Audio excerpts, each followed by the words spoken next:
I want you to try something right now. Put your phone down, turn off the music, close every other tab, sit in complete silence for just 60 seconds. Don't scroll, don't check anything, don't think about what to watch next. Just sit.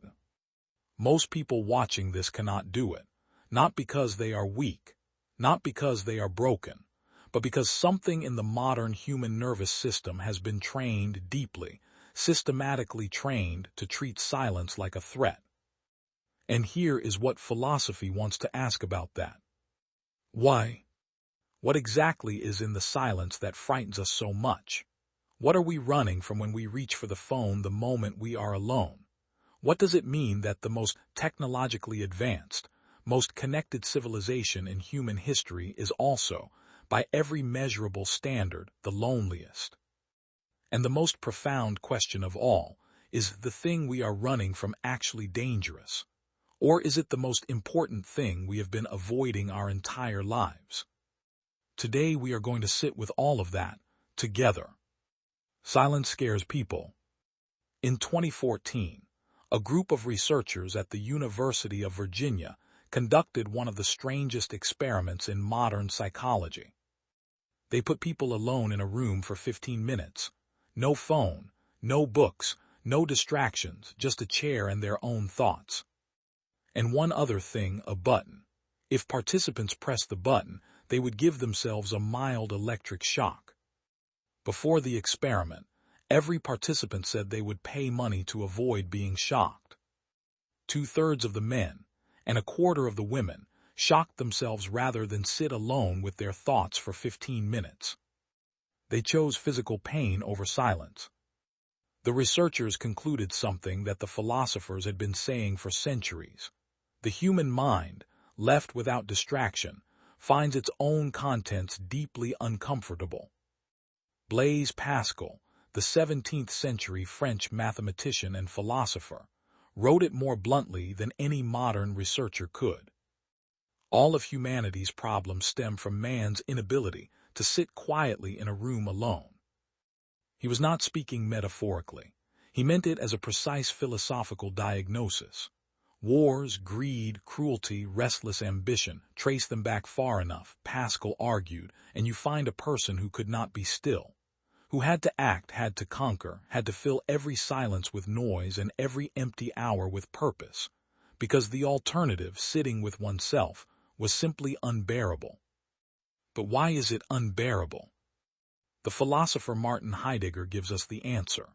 He wrote about what he called angst, not anxiety in the ordinary sense, but a very specific existential dread. It is the feeling that arises when you strip away all the roles, all the noise, all the busyness, and suddenly you are face to face with yourself, with the raw, undecorated fact of your existence, with the questions you have been outrunning. Who am I without my job title? Who am I without my social group? Who am I without the constant input telling me what to think and feel and want? Those questions do not arise in a crowded room with music playing. They only arise in silence. And we have learned, at a civilizational level, to never let the room go quiet. Distraction culture. Now here is the uncomfortable truth about the world we have built. The silence was always uncomfortable. That part is old. What is new is the infrastructure we have constructed to make sure you never have to face it. For most of human history, boredom was unavoidable. You waited in line and there was nothing to do but think. You lay in bed and there was nothing to do but reflect. You walked somewhere and your mind was alone with itself for the entire journey. Today, there is not a single moment of the day that cannot be filled. You wake up and the algorithm is already waiting. You eat alone and something is streaming. You walk and the podcast is in your ears. You sit on the toilet and you are scrolling. You lie in bed and the phone is the last thing you see and the first. The philosopher Byung-Chul Han, one of the most important thinkers of our era, calls this the burnout society. His argument is precise. We have created a culture of relentless positivity, relentless productivity, relentless stimulation, not because it makes us happy, but because it keeps us from having to go inward. He writes that deep boredom, what he calls profound boredom, is actually essential to human creativity and flourishing. It is the fallow state, the state from which genuine thought, genuine feeling, genuine insight emerges. When you eliminate boredom entirely, you do not become more productive, you become more hollow. The sociologist Sherry Turkle, after decades of studying how technology changes human behavior, found something devastating. People, especially young people, had begun to feel genuinely anxious when there was no notification, no message, no signal from the outside world that they existed. They needed the ping, not because the ping brought good news, but because the ping confirmed, I am here, I am real, someone knows I am here. And when the ping stops, when the phone goes quiet and no one messages and the algorithm shows you nothing interesting, what arises is not peace. What arises is dread. The Stoic philosopher Seneca, writing 2,000 years ago, described people who frantically travel from city to city, always moving, never settling, not because each new city offers something better, but because they are running from themselves. He wrote, "Everywhere is nowhere. When a person spends all their time in foreign travel, they end by having many acquaintances but no friends." Swap travel for scrolling and Seneca just described 2024. We have built the greatest distraction machine in human history, and we are very efficiently using it to avoid the one encounter that could actually change us, the encounter with ourselves. Social validation addiction. But there is a third layer here, and this one is the one that keeps people truly trapped. It is not just silence we are afraid of. It is the specific silence that comes when no one is watching, when no one is approving, when no one is reflecting back to us that we are good, interesting, lovable, worthy. We are not just afraid of being alone with our thoughts. We are afraid of being alone with our value. The philosopher Charles Taylor, in his masterwork on modern identity, described what he called the culture of authenticity, the idea, unique to the modern West, that each person has an inner self that must be expressed and validated to be real, that your identity is not something you are born with or grow into through commitment and practice. It is something that must be performed and confirmed by an audience.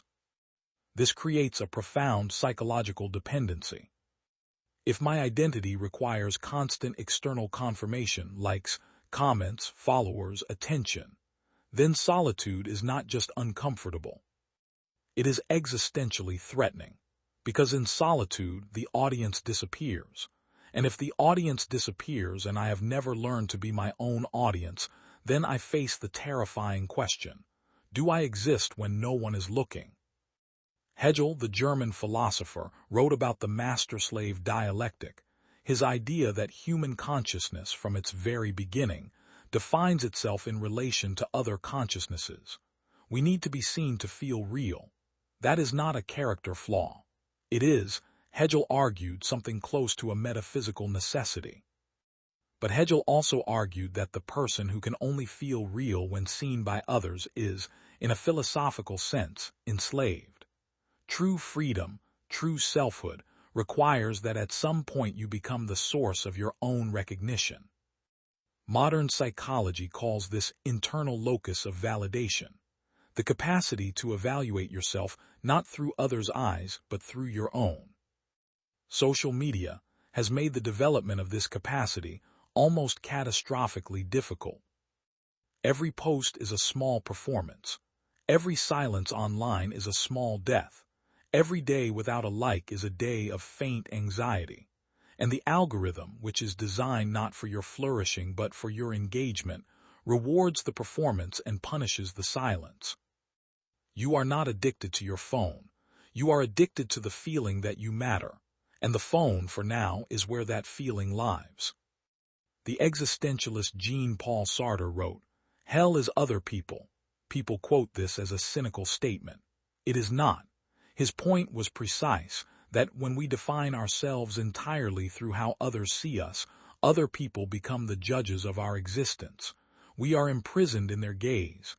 That prison is what Sartre called hell. The exit from that prison is not isolation. It is the development of a self that does not require a jury. How to apply this? Now here is where philosophy must stop being beautiful and start being useful. Practice 1. Scheduled solitude. The Stoics practiced what they called meli, deliberate contemplation, alone in silence regularly, not as punishment, as training.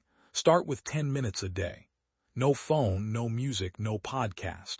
Sit with yourself as you would sit with a stranger you are trying to get to know, because that honestly is what you are. Most people spend more time getting to know Netflix characters than they spend getting to know themselves. This practice corrects that. Practice 2. The journal as inner court.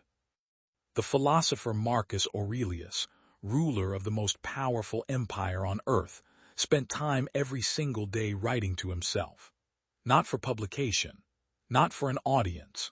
The meditations were private. They were his way of being his own witness, of processing his thoughts, examining his character, holding himself accountable without needing anyone else in the room.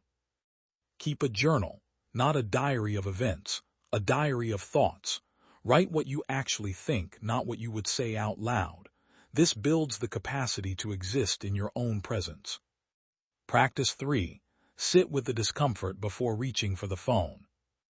The Buddhist practice of urge surfing is simple.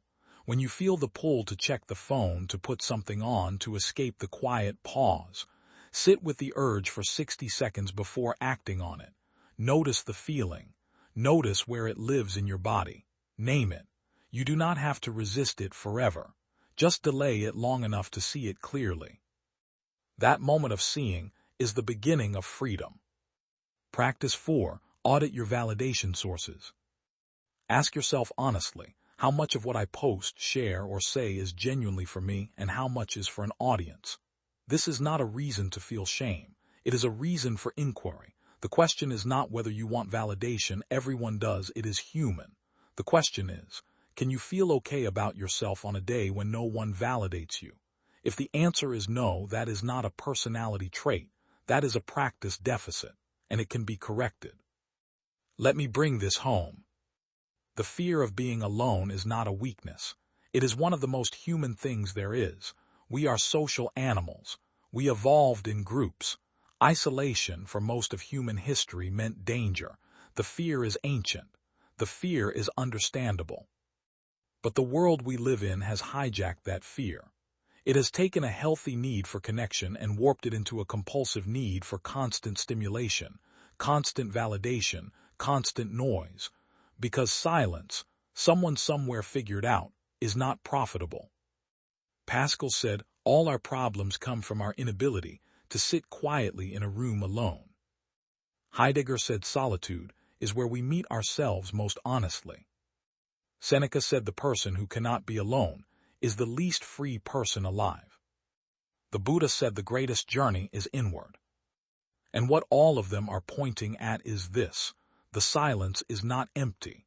It only feels empty because you have been trained to fill it before you find out what's there. What is there on the other side of the discomfort, on the other side of the urge to escape, is you, the actual you, not the performing you, not the scrolling you, not the you who is waiting for someone to confirm you exist. The you that existed before anyone told you who you were. That is worth sitting still for. I'll see you in the next one.